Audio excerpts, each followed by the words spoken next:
out in the clouds.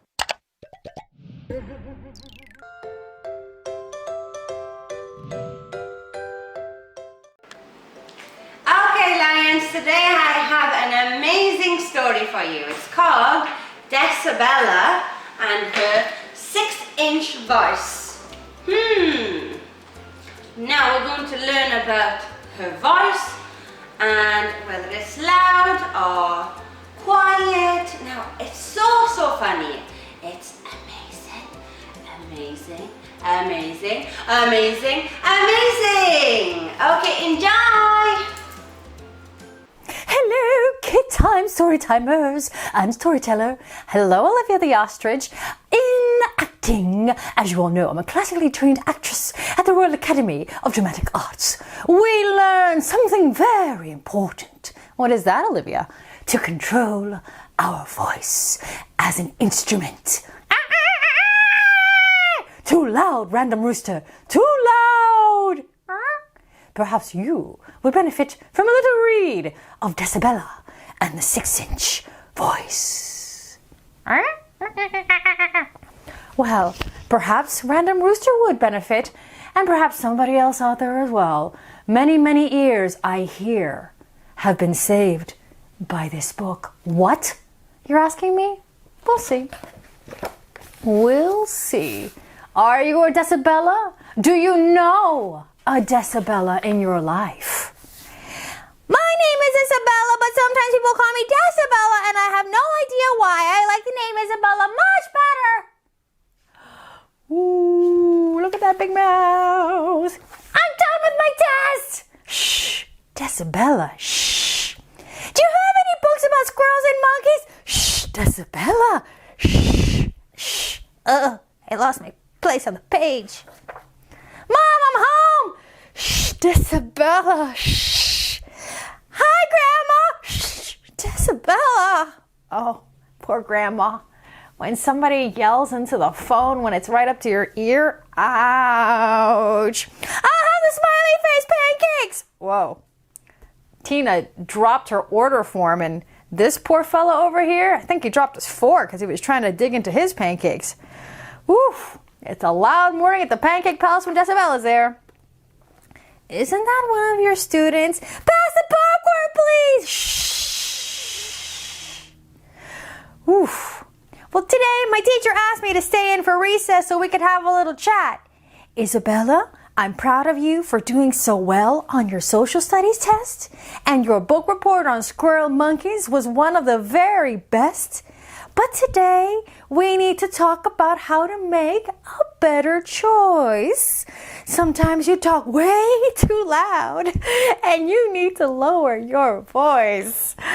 It's important that you speak loud enough for those who need to hear, but you don't want to speak so loud that people cover their ears. It kind of bugs others when your voice is way too loud. Sometimes you need to talk softer, and I can show you how. Oh, I loved how she put that. That is very, very thoughtful and considered. She's going to show her because clearly Isabella does not know. Now, most of the time when we are working in the classroom, you need to use your 6-inch voice. What's that? Your 6-inch voice is halfway between your whisper voice and your table talk voice. My what? Isabella, you have 5 voice volumes, and you get to decide which one works best for you and others when you're trying to get things done. There's whisper, 6-inch, table talk, strong speaker, and outside. Let's use the word slurpadoodle and give each of them a try. Slurpa-wada? Okay, we're still working on it, Ms. Kramer. We're still working on it. But did you see how clever the writer and the illustrator whisper, 6-inch, table talk, strong speaker, outside. It's very clear. Table talk. Let's start in the middle. Say slurpadoodle in your table talk voice. That's the voice that I'm using now. It's your regular talking voice. Slurpadoodle. This is the voice you will use the most. It's how people talk on TV. It's not too loud and it's not too soft. It's as regular as can be. Use your table talk voice when you're hanging out with your friends at the mall, talking on the phone, or to others at the dinner table. That's where it gets its name. See, table talk, because you're talking right next to the person right next door. No need to scream. They're right there. Their ears are working just fine, unless you yell at them too much. Then their ears will not start working so well. Now, outside. Now, shout slurp-a-doodle as loud as you can. Slurp-a-doodle! Did you just yell with me? Did I just hear you yell? Slurp-a-doodle! This is what your outside voice sounds like. You can hear it from far away. Use it to cheer on your team at a game or when you go outside to play. Now that makes sense, right? Because you're outside, you need your voice to carry far, far away. Okay. I'm getting this. Teacher's really good. Okay, so we're still outside. Now, when you bring your outside voice inside, it gets you into trouble. Unless, there's always a but. Unless, of course, you have an emergency and you need to call for help. Like last week when you accidentally got your hair caught in the door. Help! Oh yeah, that's an emergency. Yeah. Now, strong speaker. Oh, look, like she's actually speaking. Yeah, this is a good setup for strong speaker. Now find the voice that is halfway between your table talk voice and your outside voice and use it to say slurp-a-doodle. Slurp-a-doodle. This is your strong speaker voice. Your strong speaker voice is the voice that you use when you need to talk to a group. You need to breathe in deep and stand up tall, speak strong, and try not to stoop. Oh, because that's good. Good posture is good for the air you need to fill your lungs, to be a strong speaker. You're not yelling at people, but you're speaking loud enough for them to hear your voice. Use your strong speaker voice when you need to be a speaker, like when you're giving an oral report in class or acting in a play. Romeo, Romeo, wherefore art thou Romeo? Now, let's go back to the middle again. Say slurp-a-doodle in your table talk voice. Slurp-a-doodle. Perfect. Very good. Isabella's doing very well. Oh, now whisper slurp-a-doodle. Slurp-a-doodle. Isabella, this is what your whisper voice sounds like. It's the softest voice you can make. You have to be right next to the people you're talking to or they cannot hear what you say. Use your whisper voice when you're trying to be quiet in the library, when you need to ask me a question during a test, or when you're in a movie theater and you need to talk but you don't want to bother the other people around you who are trying to watch the show. Excellent examples all. You know when you're watching the movie and it's a really good part and then somebody talks and you get distracted and then you miss something on the screen. Arrgh! You don't want to be that person.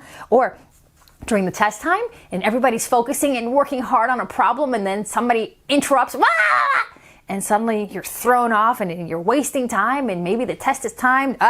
You don't want to be that guy. 6-inch. The 6-inch voice. Now, find your voice that's halfway between your table talk voice and your whisper voice and use it to say slurp-a-doodle. Okay, so we're between the table talk voice and between the whisper voice. So we say slurp-a-doodle.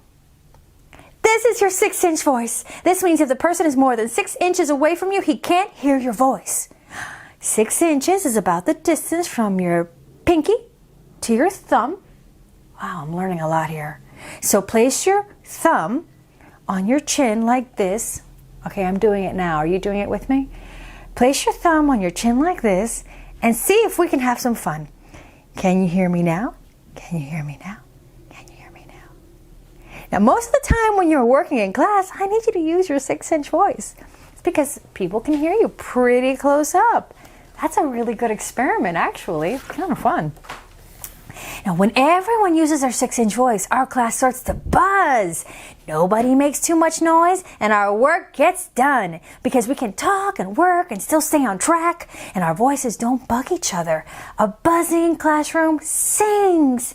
And guess what? We're working with one another. Isabella, you're in charge of how loud you are. You get to control your own voice. And now that you are a voice volume expert, I know you can make the right choice. Whisper, 6-inch, table talk, strong speaker, outside. I'm done with my assignment. Thank you, Isabella, for using your 6-inch voice while we are working in the classroom. Do you have any books about 3-toed sloths? Thank you, Isabella, for using your whisper voice in the library. My report today is about the planet Mars. Isabella, I love the way you use your strong speaker voice when you gave your oral report. Hi, Grandma. Hi, Isabella. It's so great to hear your voice and not get blown away. Ready or not, here I come! I just love it when I can be as loud as I want. Ta-da! Voice volume expert. Now that I'm a voice volume expert, I think about what voice to use. My 6-inch voice works best in class, but when I'm outside, I get to choose. That's right, and that makes her much more fun to be around. Go team! I never bring my outside voice inside because it's way too loud. Unless I'm at a basketball game and I am cheering with the crowd. Go, go, go, go! Now, other kids don't call me Decibella. Not anymore. Because I know what voice to use. There's whisper, there's 6-inch, there's table talk, strong speaker, and outside I get to choose. Mom! Of course, I can use my outside voice inside if there's an emergency, like last week when I caught my hair in the door. Again. Now that was a true emergency. Oh, yeah. She's going to have to maybe get, I don't know, like a little hair thingy or something, because that's happening to that poor kid a lot. And that was the story of Decibella, Decibella, Decibella, Decibella, Decibella. Have you learned nothing, random rooster? Much better. Look at that. If random rooster can do it, so can you. See you next time, child, on Kid Time, Story Time. Nicely timed. Did you enjoy the story? I have some questions. Did Decibella have an inside voice? I don't think so. Did you learn about the 6-inch voice? Did you learn about the steps? So the first voice is a whisper. It's a whisper, right? And then the second is a 6-inch voice. A 6-inch voice like this. And then it's table talk. It's how we talk to one another, table talk. And then there's a strong voice. And lastly, what was the loudest one? An outside voice. Okay, guys, can you tell me when you use these for each voice? When do we use them? So tell me when you whisper, when you use your 6-inch voice, when you use table talk, when you use a strong voice, and when you use an outside voice. Okay, guys. And who knows, what was Decibella's real name? Was it Decibella or was it Isabella? Isabella, right? Why did they call her Decibella? Because of decibels. It's the pitch of her voice. It was so loud. But her real name's Isabella. I hope you enjoyed the story, guys. I did. Bye.